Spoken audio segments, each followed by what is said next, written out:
Hey, this is only my second video at my new house in my much bigger kitchen, looking out my window into my backyard, but I'm super excited. Now, this house does have a microwave, so I used it. It cooked a little, it was not cooked, but a little bit too long. The butter got a little melted, but it's cool in my house, and these cookies are going to be refrigerated. So, oh, and by the way, we're making ginger molasses cookies today. I've been selling these, and everybody's raving about them. I have quite a few people waiting for the recipe, so I'm super excited about today's video. I've already weighed things out because I'm only making a half a batch today, so I'll give the weights in the video, and I absolutely encourage you to go by weight, especially when you're baking. This scale I got at Walmart for $12.98, I think, and it's perfect. It's wonderful. It weighs in grams, ounces, fluid ounces, pretty much anything you could want. It's got a tare function on it. And if you're not familiar with what the tare is, you can set a bowl on it, and when you push tare, it'll bring the weight to 0, and you can continue to do that as you add ingredients. Using a scale is not only more accurate, but so much more efficient. Anyway, I am going to beat the sugar and the eggs. The sugar and the eggs. The butter, which has been softened a little too much, but I've already addressed that. And it is 12 tablespoons or 170 grams of butter and 178 grams or 1 cup of sugar. So we're going to cream it for a minute. Want it light and airy.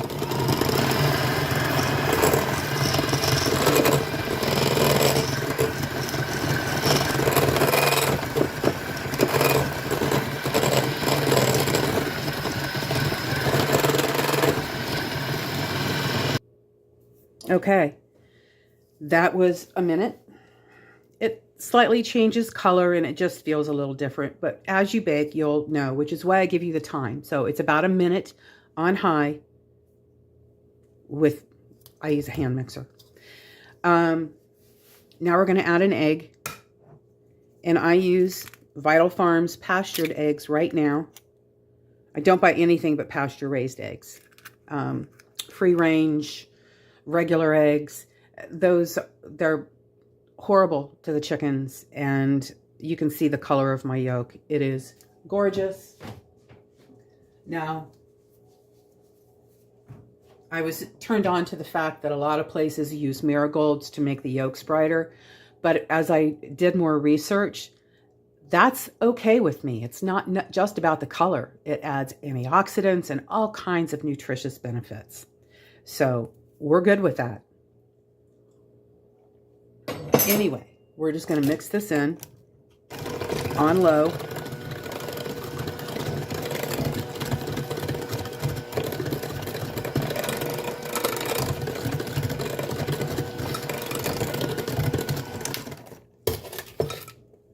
I'm going to scrape the sides of the bowl to make sure all the creamed butter and sugar is incorporated with the egg. Give it a quick little mix.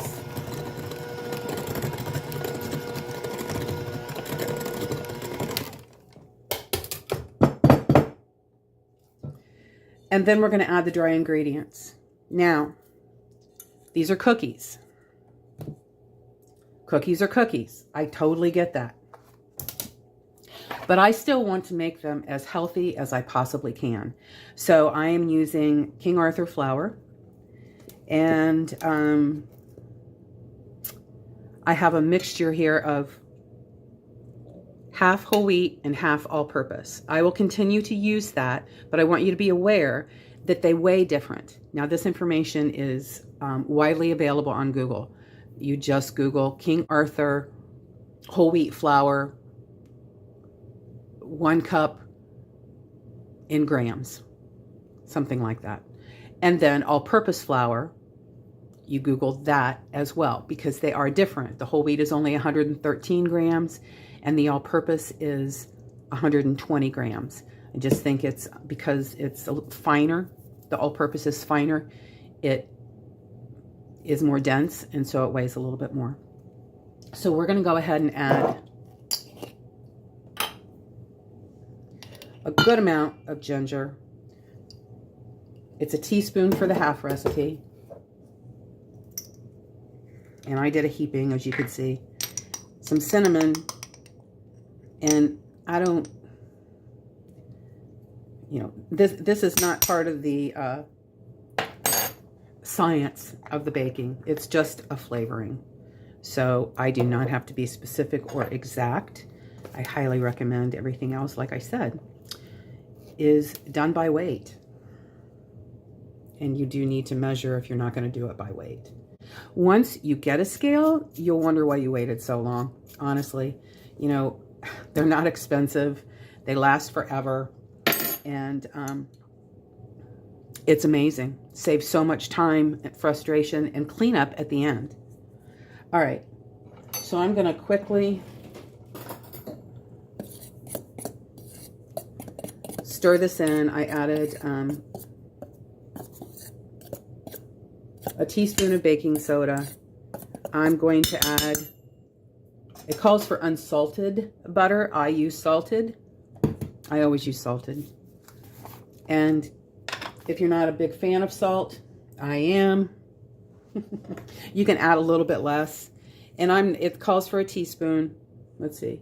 It calls for half a teaspoon with the half recipe. And I'll use just a little less.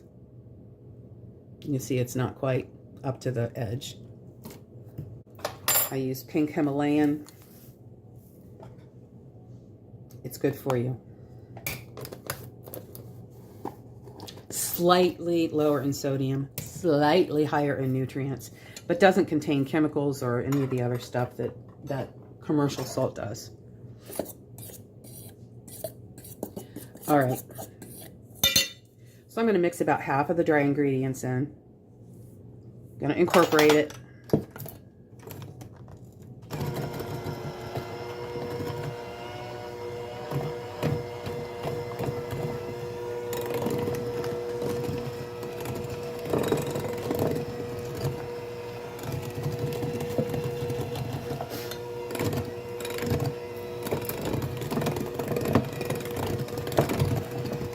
And then the rest.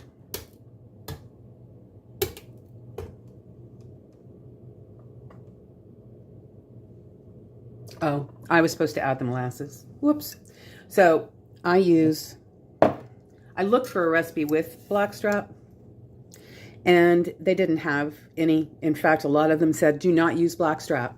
Well, I love a rich molasses flavor. I eat this by the spoonful because it's so nutritious. And I just went ahead and used it, and they are amazing. So do not use the regular molasses that you can buy in the grocery store. It's just another sugar additive. This called for a 1/4 cup in the half recipe, or a 1/2 cup in the full amount. So we're going to go ahead and beat this in. You can see, you know, if I would have added all the flour, I'm not sure. Yeah, I probably would have. I would have added the molasses gradually. But because all the flour is not mixed in, we can safely incorporate the molasses into the cookie batter. See, it mixed easily, right?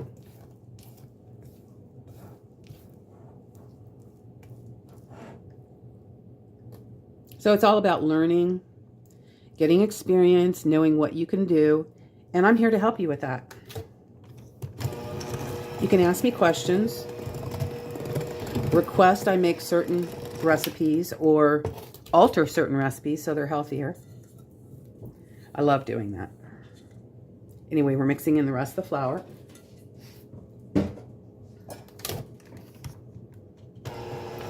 The dry ingredients, not just the flour. the salt, the spices,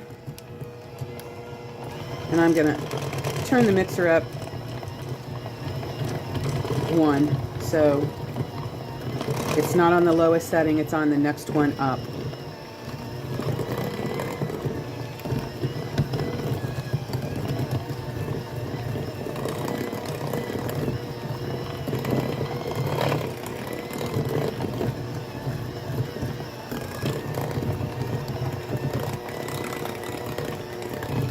Okay, that is all the ingredients that go into these cookies. So we're going to refrigerate these for just a little bit, because dough this soft, we're going to roll these, and dough this soft would just be so messy on your hands. So we're going to refrigerate it so they're easier to roll, and then we will bake them. All right. We're good to go.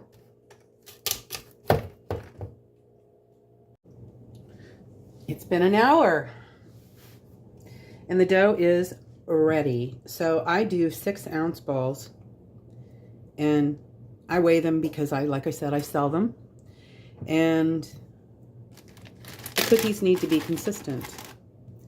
But it also would benefit you to do so just because of baking times. So 6 ounces, I roll it into a rough ball, drop it into sugar. This is not rocket science. And we're not looking for perfection. We're looking for efficiency, delicious cookies.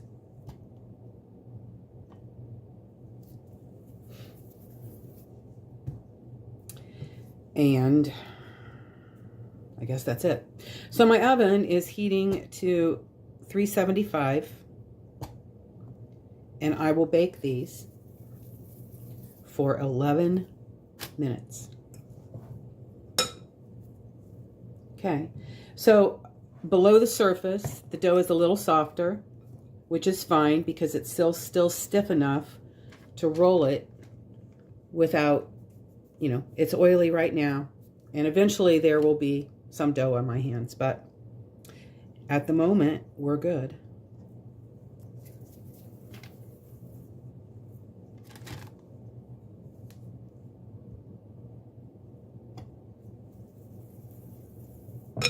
Okay, so I have a bag of sugar. I find this the easiest way, like that.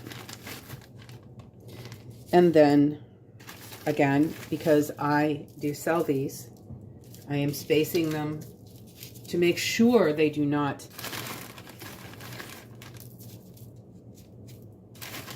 melt. When they bake, they spread out and soften. So I want to make sure that they do not run into each other. Can you see that? It's a little over 2 inches apart. But you can do them closer, especially if you don't care that they run together. It really doesn't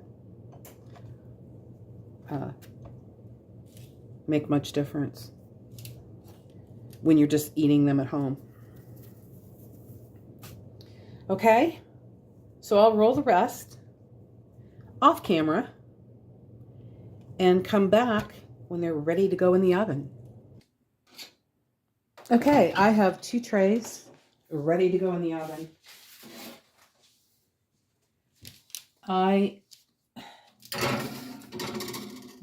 Be careful putting them in because they're round and they roll. Anyway.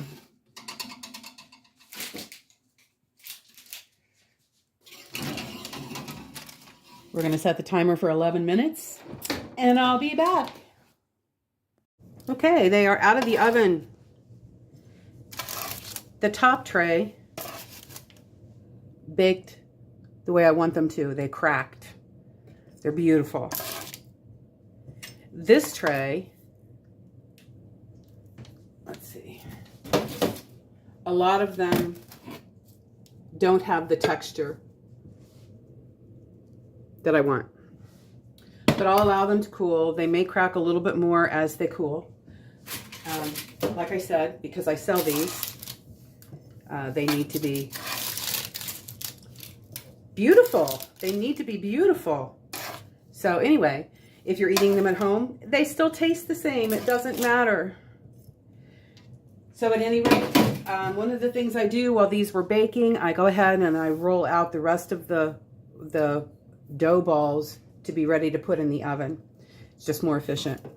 And anyway, the recipe is always, or as always, is in the description. You just have to copy and paste it, either print it or save it to your computer. And please, if you like this video, like my channel, please subscribe, like, and comment. That really helps my algorithm, and it helps my videos show to more people. All right, y'all have an awesome day. I love you so much. Thank you.